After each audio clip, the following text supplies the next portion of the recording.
The destruction of Boston's West End in 1958 was a cultural tragedy and a shameful moment in American development. In a rapidly modernizing country, city officials approved the leveling and rebuilding of this 52-acre neighborhood, with hopes of revitalizing a dwindling commercial district as well as increasing tax revenues.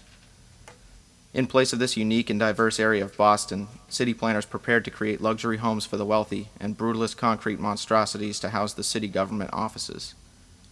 The welfare of the working-class families living in the West End was disregarded as thousands of people became homeless, not even moments before the developers began tearing down the buildings they had once called home.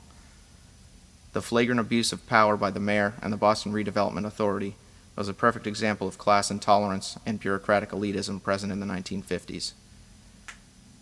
The decisions made by the individuals in power proved that this was a time of racism, social inequality, and corruption. The urban renewal of the West End was a disaster that taught us as a community and people all over the country many valuable lessons about the balances to be found between a community and its government. Like many other developmental projects happening all over the country, the renovations had its benefit over time, but the social loss suffered far outweighed any good to come in the future. The cultural diversity of the West End neighborhoods, as well as its growing immigrant population, was misinterpreted by politicians and the press as it was viewed as an un-American part of Boston. Many wealthy Bostonians considered this area to be a slum and in a constant state of disrepair because of the unjust media campaign engaged by the BRA.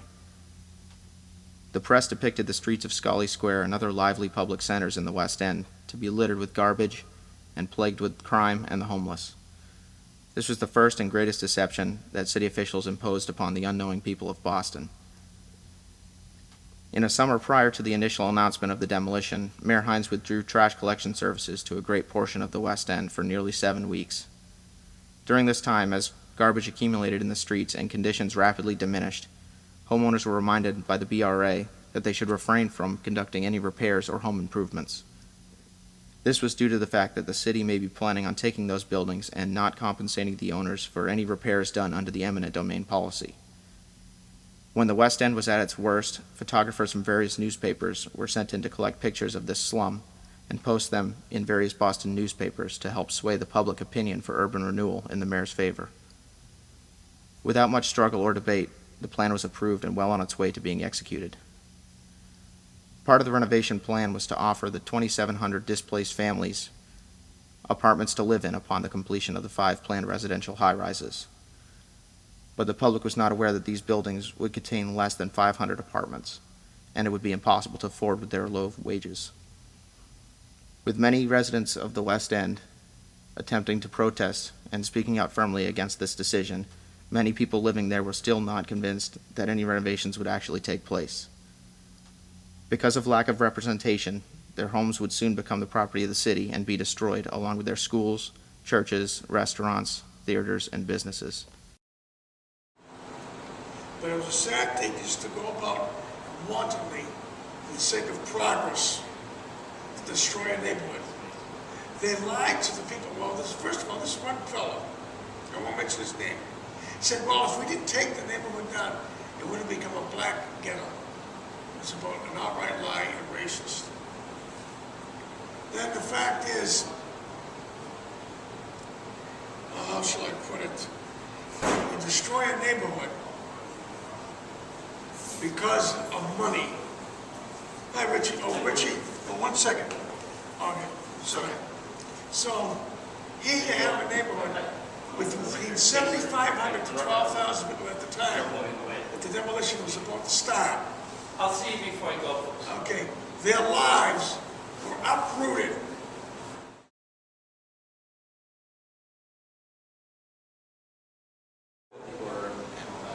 What would you say was your fondest memory of your neighborhood?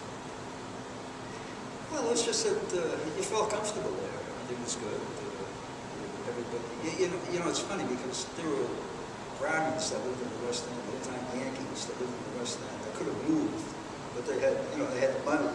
They had trust funds, and they could have moved. And they were there because, basically most people got along. And I don't want to say that everybody did, because nobody ever gets along totally with everybody.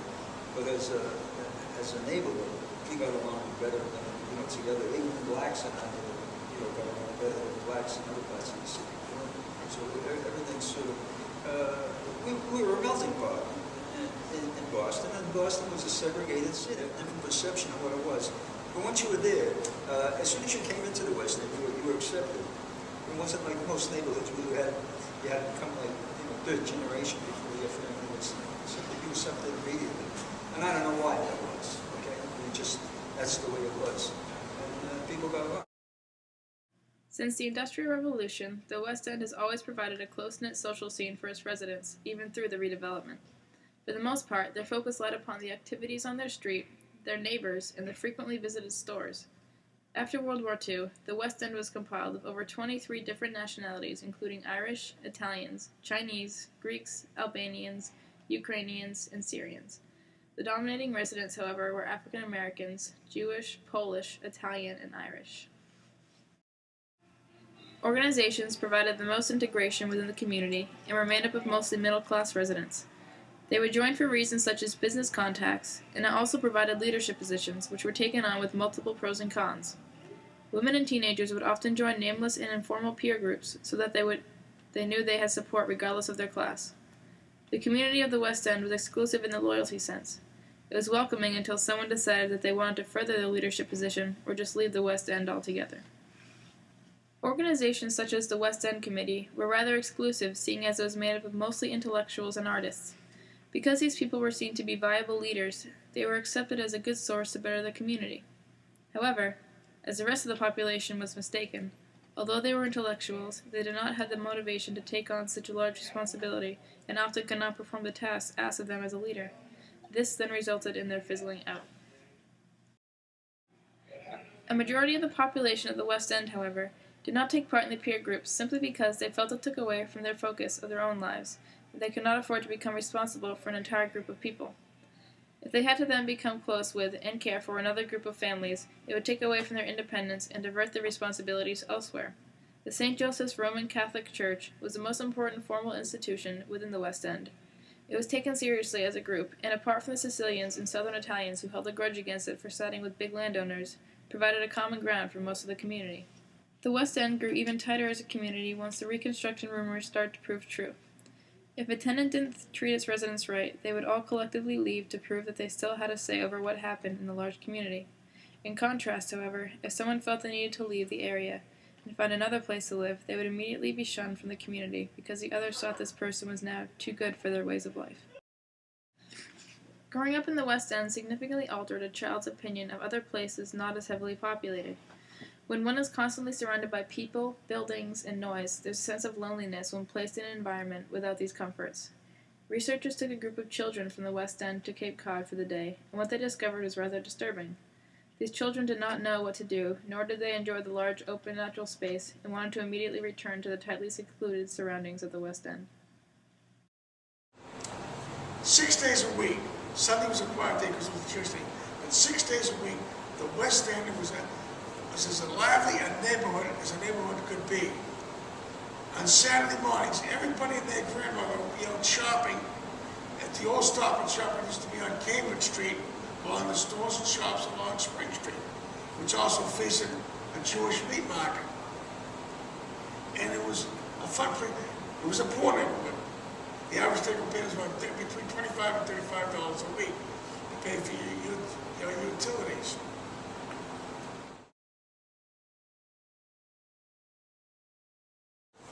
Why go about tearing down a neighborhood that was livable?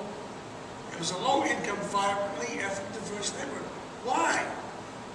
And it wasn't so many years later they found out because of the money that was involved in it, $11 million, that they wanted to revitalize this neighborhood, bring it back to life, because they said Boston was like a sort of humdrum, like he said, like Jimmy Cabato said, it was backwater. The method of collecting taxes and whatnot was outmoded. Although the West End project is seen today as a tragic failure to bring in tax revenue that destroyed not only a community but also the lives of thousands of people, it initially had the support of city officials and the general public of Massachusetts. Initially, many West Enders paid little attention to the West End project. As far back as the early 1930s, and through World War II, there had been discussion of redeveloping the neighborhood.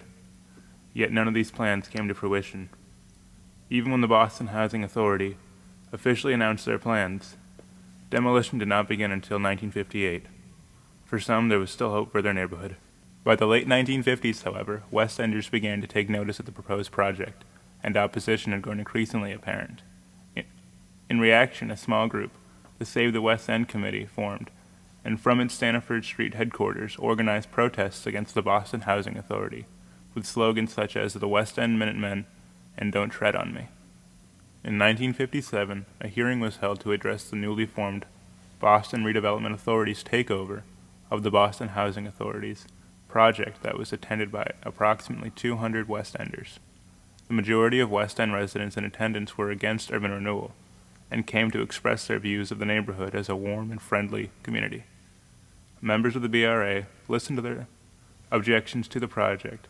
However, they concluded it had gone too far to stop. On April 25, 1958, residents received official eviction notices that explained their property had been seized through eminent domain. Demolition was to begin immediately. In response, some vacated their homes promptly. However, others were not willing to give in as easily. One of the most well-known examples is that of Elizabeth Blood, a woman who fought against the BRA and sat on the hood of her car while movers removed possessions from her home. As demolition began, the Save the West End Committee attempted to stop the project through their political representatives in City Hall.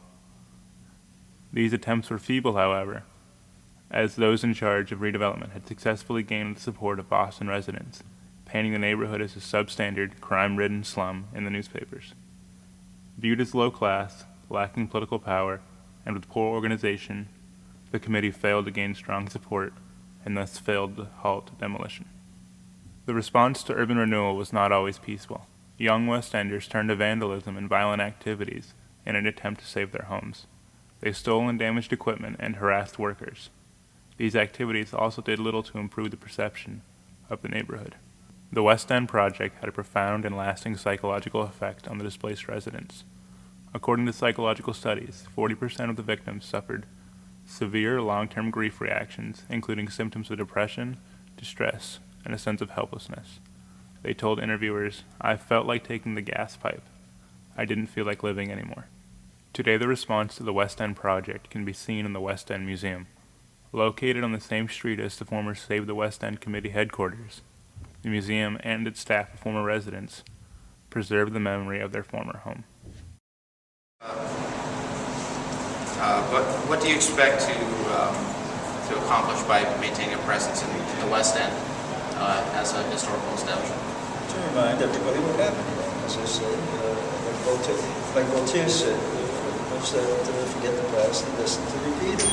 As long as we can, people come here and see what the lessons of private, public institutes can do to neighborhoods, it will happen over and over again. It hasn't happened the same way. They don't do it exactly the same way anymore. They do it a little bit different. They still do it. As you know, the Kelso case in the Supreme Court ruled on in London. They still do it.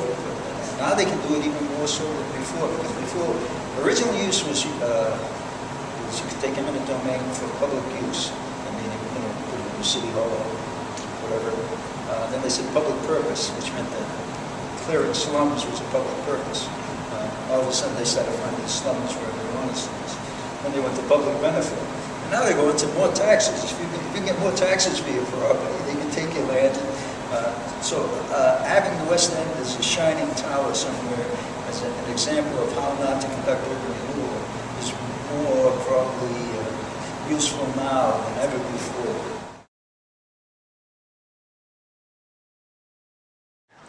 I don't like it. I mean, I got nothing against people living here. I mean, they weren't responsible for this neighborhood being taken down. This neighborhood basically is a neighborhood in name only. I'm not knocking the people that live here. They do the best that they can. With these high-rise buildings here, this place, over 23 streets, courtyards, alleys, and cul-de-sacs, they're like monstrosities. Sure, they got balconies and stuff like that, but this neighborhood can never replace the flavor and the ethnicity and the liveliness of the old West End. And that part of the West End is irreplaceable. Today Today, the West End is cluttered with the transient. Cars pass through on their way to work without a second thought.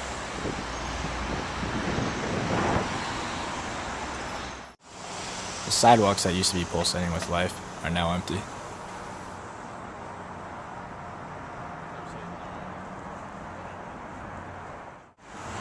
Enormous parking garages take up what used to be streets filled with apartments, shops, and urban life.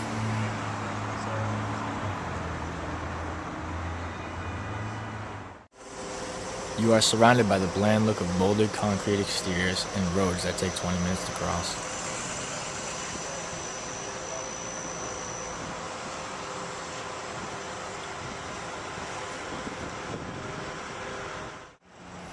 There are no longer any schools remaining in the West End, and only a few synagogues and churches still stand to this day.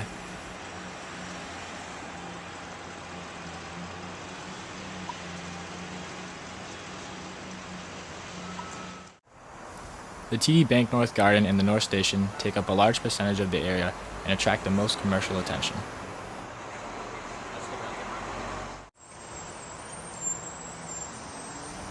There are some reminders of how this place used to be, but for the most part, the community that once was the West End is gone.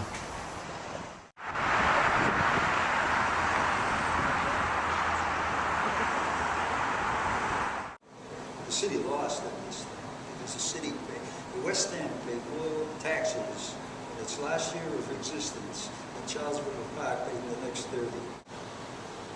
It was so alive, it was incredible. If you were to go there today to the government center, by comparison, it's a ghost town, by comparison. The liveliness and the vitality of the government center on one side and the Center Plaza on the other side, the 1, 2, and 3 Center Plaza, can never compare to the liveliness and the vitality of the old Scully and Bowden Square neighborhoods. Just can't do it. It's irreplaceable.